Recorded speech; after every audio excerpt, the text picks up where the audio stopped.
Assalamualaikum warahmatullahi wabarakatuh. Salam merdeka belajar. Baik saudara, di sini saya Sri Wahyuni akan mempresentasikan tentang modul ajar. Apa sih makna modul ajar? Apa saja komponen-komponen dari modul ajar? Serta contoh secara rinci dan berurutan nanti akan saya berikan di sini. Oke, langsung saja. Saya akan share screen. Nah, di sini saya akan mengembangkan kurikulum dan materi ajar tentang modul ajar. Oke, untuk dosen pengajar DR Sukesno MPD. Apa sih pengertian dari modul ajar? Modul ajar merupakan sejumlah alat atau sarana media, metode, petunjuk, dan pedoman yang dirancang secara sistematis dan menarik dengan implementasi dari alur tujuan pembelajaran yang dikembangkan dari capaian pembelajaran dengan profil pelajar Pancasila sebagai sasaran. Untuk komponen modul ajar, di sini ada 3 tahap. Untuk yang pertama adalah informasi umum, kemudian yang kedua komponen inti, kemudian yang ketiga adalah lampiran. Dari 3 tahap komponen tersebut, ini ada terbagi beberapa bagian. Yang pertama, untuk informasi umum ada identitas sekolah, kompetensi awal, profil pelajar Pancasila, sarana dan prasarana, target peserta didik, dan model pembelajaran yang digunakan. Selanjutnya untuk tahap yang kedua adalah komponen inti. Dalam tahap komponen inti ini berisi tentang tujuan pembelajaran, pemahaman bermakna, pertanyaan pemantik, persiapan pembelajaran, kegiatan pembelajaran, asesmen, pengayaan dan remedial, dan refleksi peserta didik dan guru. Selanjutnya untuk tahap ketiga adalah lampiran. Dalam lampiran berisi tentang lembar kerja peserta didik, bahan bacaan guru dan peserta didik, glosarium, dan daftar pustaka. Oke, selanjutnya saya akan memberikan contoh secara rinci dan berurutan sesuai dengan komponen tadi. Di sini saya mengambil modul ajar mata pelajaran Bahasa Indonesia SD kelas 3. Nah, untuk komponen modul ajar yang pertama, tahap pertama tadi adalah informasi umum. Informasi umum berisi tentang untuk yang pertama adalah identitas modul. Di sini saya mengisi tentang penyusun, instansi, tahun pelajaran, jenjang sekolah, fase atau kelas, mata pelajaran, bab, topik, dan alokasi waktu. Kemudian untuk yang isi yang kedua adalah tentang kompetensi awal. Dalam kompetensi awal ini, saya menerangkan melalui gambar dan video animasi tentang teks narasi siswa mampu menyimpulkan isi dari teks cerita narasi. Untuk selanjutnya yang ketiga adalah profil pelajar Pancasila. Dalam profil pelajar Pancasila ini, saya mengambil poin karakter mandiri, bernalar kritis, kreatif, dan kerjasama. Untuk selanjutnya di poin keempat adalah sarana dan prasarana. Dalam sarana dan prasarana ini, saya mengambil yang pertama, itu saya ambil buku siswa Bahasa Indonesia kelas 3, materi teks narasi. Kemudian yang kedua, saya mengambil media itu dari video dan gambar animasi cerita narasi. Ini saya mengambil dari YouTube. Kemudian yang ketiga adalah alat LCD proyektor dan laptop. Ini juga saya mengambil dari YouTube juga. Kemudian yang keempat adalah lingkungan belajar. Saya mengajar di sini di ruang kelas. Kemudian yang terakhir dalam sarana dan prasarana adalah bahan ajarnya. Di sini bahan ajar saya memakai buku siswa kurikulum Merdeka Bahasa Indonesia kelas 3 dan referensi lain yang mendukung. Oke, untuk selanjutnya adalah poin yang kelima adalah target peserta didik. Dalam target peserta didik, di sini saya ambil poin 2. Ya, untuk yang pertama, peserta didik reguler atau tipikal umum tidak ada kesulitan dalam memahami materi bilangan bulat yang melibatkan bilangan negatif. Kemudian yang kedua, peserta didik dengan pencapaian tinggi mampu memahami dengan cepat dan memiliki keterampilan berpikir tinggi atau HOTS. Nah, dalam informasi umum yang keenam, poin keenam ini adalah tentang model pembelajaran. Dalam model pembelajaran di sini saya memakai problem based learning atau PBL. Kemudian untuk pendekatan pembelajarannya saya menggunakan tatap muka yaitu luring. Dengan metode pembelajaran dengan video based learning, tanya jawab dan diskusi. Oke, dalam informasi umum yang pertama tadi sudah selesai. Sekarang saya lanjutkan untuk komponen modul ajar tahap yang kedua, yaitu komponen inti. Di dalam komponen inti ini ada poin yang pertama adalah tujuan pembelajaran. Nah, di tujuan pembelajaran ini saya ambil peserta didik mampu memahami pesan dan informasi tentang kehidupan sehari-hari, teks narasi, dan puisi anak dalam bentuk cetak atau elektronik. Selanjutnya, peserta didik mampu membaca kata-kata baru dengan pola kombinasi huruf yang telah dikenalinya dengan fasih.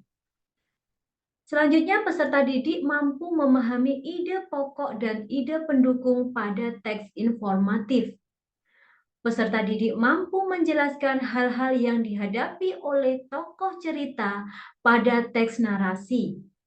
Peserta didik mampu memaknai kosakata baru dari teks yang dibaca atau tayangan yang dipirsa sesuai dengan topik.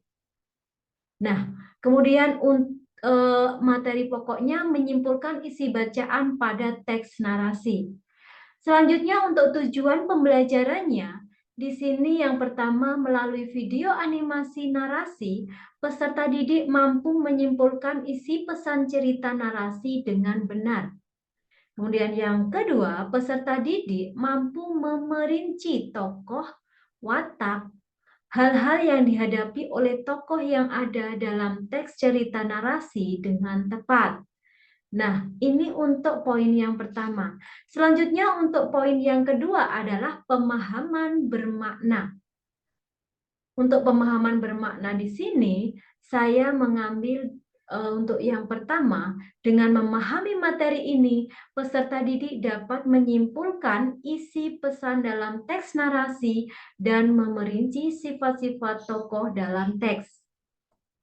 Selanjutnya untuk poin yang ketiga adalah tentang pertanyaan pemantik. Dalam pertanyaan pemantik ini, saya memantik beberapa pertanyaan yang dapat menyimpulkan untuk menjelaskan materi yang saya akan jelaskan nantinya. Di sini saya ambil 3 pertanyaan. Untuk yang pertama, mengapa kita harus membiasakan membaca baik dari sumber buku atau berbagai sumber media elektronik? Kemudian yang kedua, bagaimana cara menemukan pesan cerita baik dalam buku maupun dalam media audiovisual seperti video. Selanjutnya untuk pemantik yang ketiga, bagaimana hubungan sifat tokoh terhadap pesan yang disampaikan dalam sebuah cerita. Oke, selanjutnya, untuk poin yang keempat adalah kegiatan pembelajaran. Dalam kegiatan pembelajaran ini, ada kegiatan awal yang harus saya jelaskan di sini. Kita memakai sintaks orientasi. Dengan deskripsi kegiatan, yang pertama, guru mengkondisikan kelas dimulai dengan salam, menanyakan kabar, dan memeriksa kehadiran peserta didik. Kemudian yang kedua, peserta didik berdoa bersama sebelum memulai pelajaran yang dipimpin oleh salah seorang peserta didik sesuai gilirannya. Kemudian yang ketiga, menyanyikan lagu Garuda Pancasila. Selanjutnya yang keempat, guru melakukan apersepsi. Selanjutnya yang kelima, guru memberikan pertanyaan pemantik. Kemudian yang keenam, guru menyampaikan tujuan pembelajaran, langkah pembelajaran, dan materi yang diajarkan. Di sini saya mengambil kegiatan awal itu dengan alokasi waktu 10 menit. Oke, selanjutnya untuk tahap kegiatan inti. Di sini saya mengambil sintaksnya orientasi peserta didik pada masalah. Dalam pembelajaran inti ini ada 3 fase. Untuk fase yang pertama, mengorientasikan peserta didik pada masalah. Jadi peserta didik menjawab pertanyaan pemantik tadi yang sudah saya jelaskan. Kemudian untuk yang kedua, peserta didik ditampilkan sebuah gambar bercerita dongeng atau cerita rakyat. Dalam kegiatan inti, itu saya memberikan alokasi waktu 50 menit. Oke, untuk fase pertama sudah. Selanjutnya, di sini peserta didik menceritakan secara lisan alur cerita dari gambar yang mereka ketahui. Di sini memakai karakter mandiri, bernalar kritis. Oke, selanjutnya untuk yang keempat, peserta didik dengan bimbingan guru bertanya jawab terkait cerita singkat dari gambar yang disampaikan oleh peserta didik tersebut. Siapa saja tokoh cerita tersebut? Bagaimana sifat tokoh-tokoh tersebut? Jadi apa itu cerita narasi tersebut? Oke, untuk selanjutnya nomor 5, peserta didik menyimak penjelasan guru mengenai unsur teks narasi dan makna pesan dalam teks narasi. Nah, untuk selanjutnya, di fase kedua, itu mengkoordinasikan kerja peserta didik. Peserta didik dibagi dalam 3 kelompok, itu menggunakan kolaboratif. Kemudian setiap peserta didik dibagikan LKPD untuk dikerjakan bersama dalam kelompoknya. Ini bertujuan untuk anak dapat mandiri. Selanjutnya, guru menjelaskan langkah-langkah pengisian LKPD. Kemudian yang terakhir, peserta didik menonton dan menyimak video cerita narasi yang disajikan melalui LCD proyektor. Jadi saya memberikan sebuah video narasi yang saya ambil dari YouTube. Nah, untuk fase yang ketiga adalah membimbing penyelidikan individu atau kelompok. Jadi peserta didik bersama guru menyimpulkan pesan yang disampaikan dalam cerita narasi tersebut. Di sini bertujuan untuk mendapatkan karakter bernalar kritis.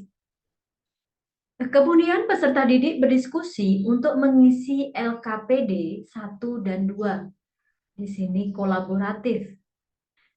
Selanjutnya ketika peserta didik mengisi LKPD, guru memantau dan membimbing aktivitas peserta didik. Peserta didik bersama guru memerinci tokoh dan sifat-sifat tokoh dalam cerita narasi yang telah ditayangkan. Di sini bernalar kritis. Selanjutnya peserta didik bersama guru menyimpulkan pesan yang disampaikan dalam cerita narasi tersebut. Di sini juga bernalar kritis. Oke, untuk selanjutnya di fase 4 itu mengembangkan dan menyajikan hasil karya. Jadi peserta didik berdiskusi menyebutkan contoh sikap atau perilaku dalam kehidupan sehari-hari yang mencerminkan pesan cerita yang sudah ditemukan. Ini bertujuan untuk kolaboratif, bernalar kritis, kreatif.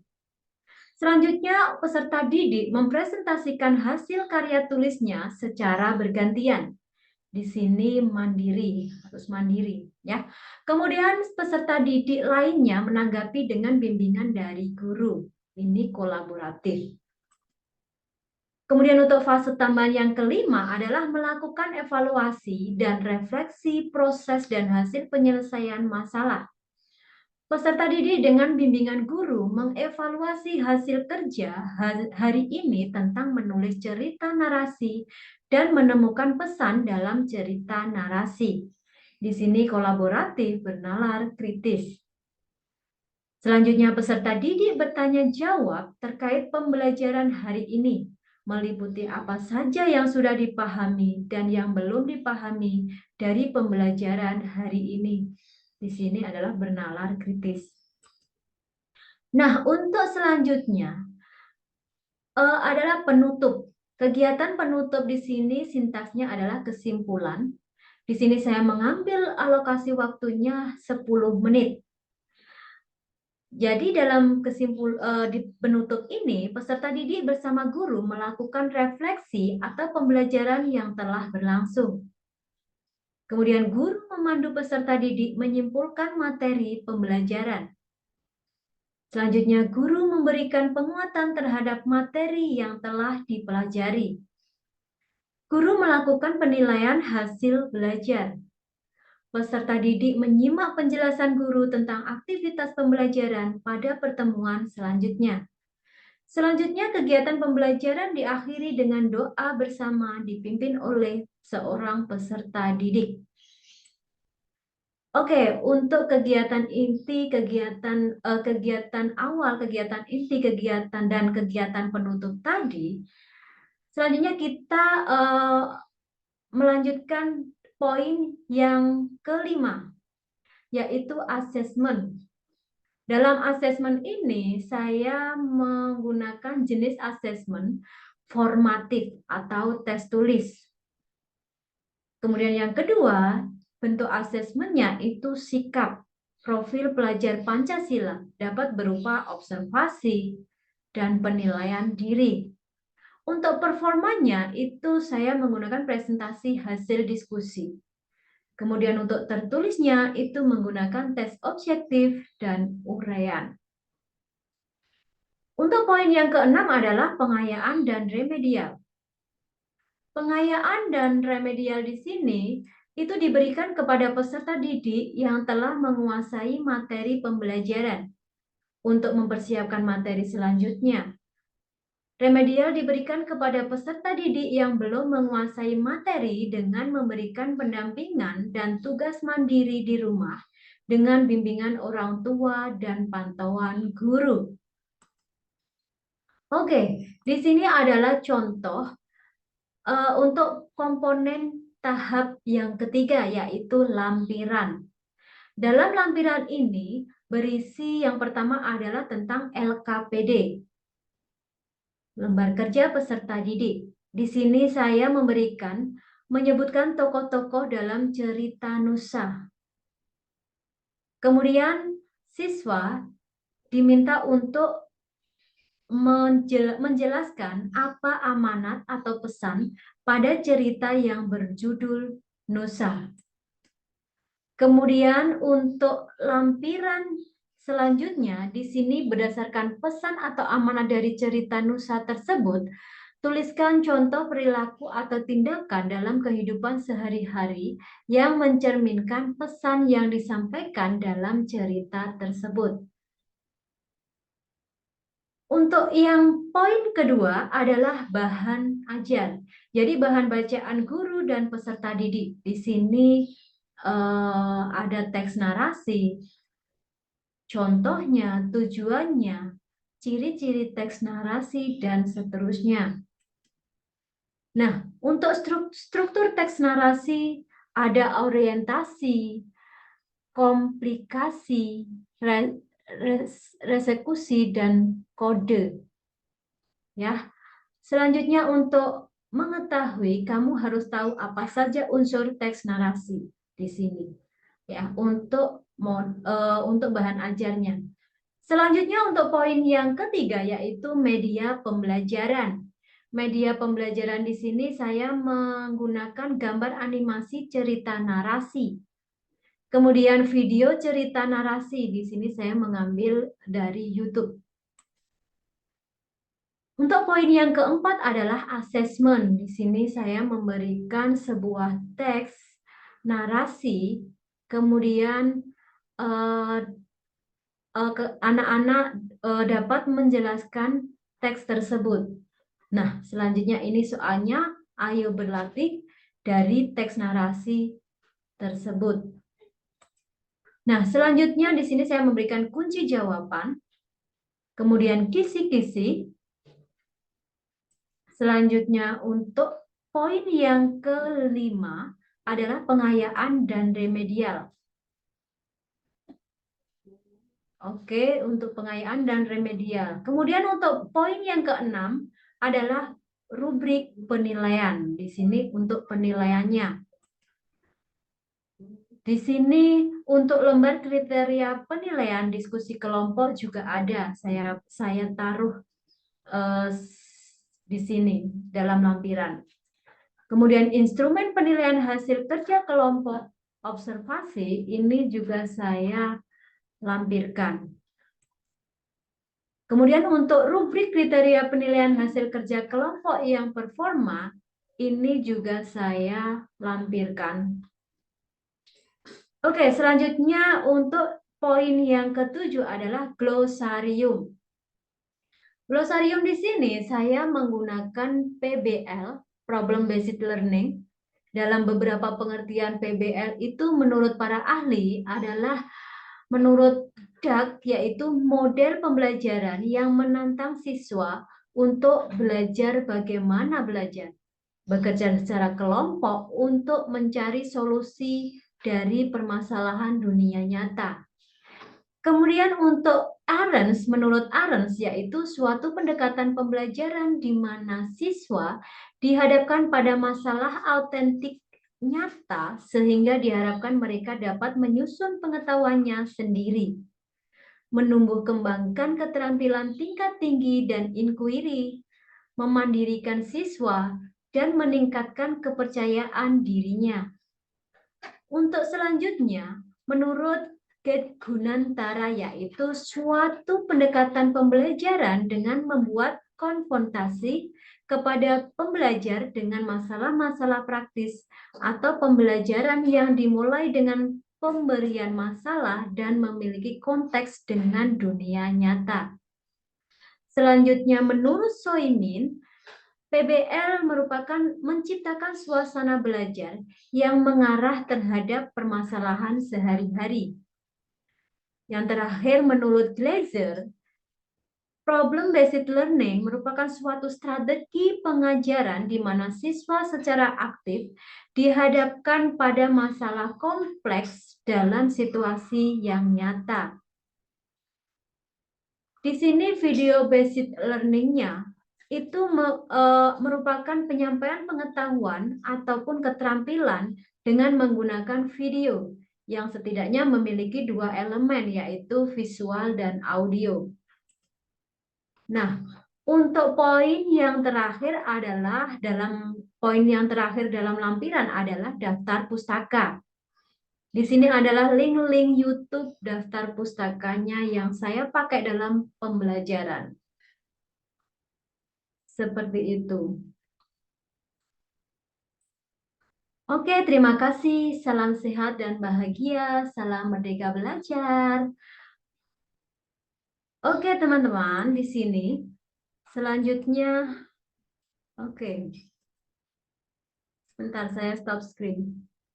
Oke, teman-teman, oke, demikian presentasi yang saya berikan tadi. Mungkin ada kurang lebihnya, saya mohon maaf.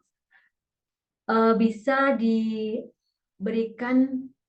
masukan atau sanggahan di kolom komentar. Oke, terima kasih. Assalamualaikum warahmatullahi wabarakatuh.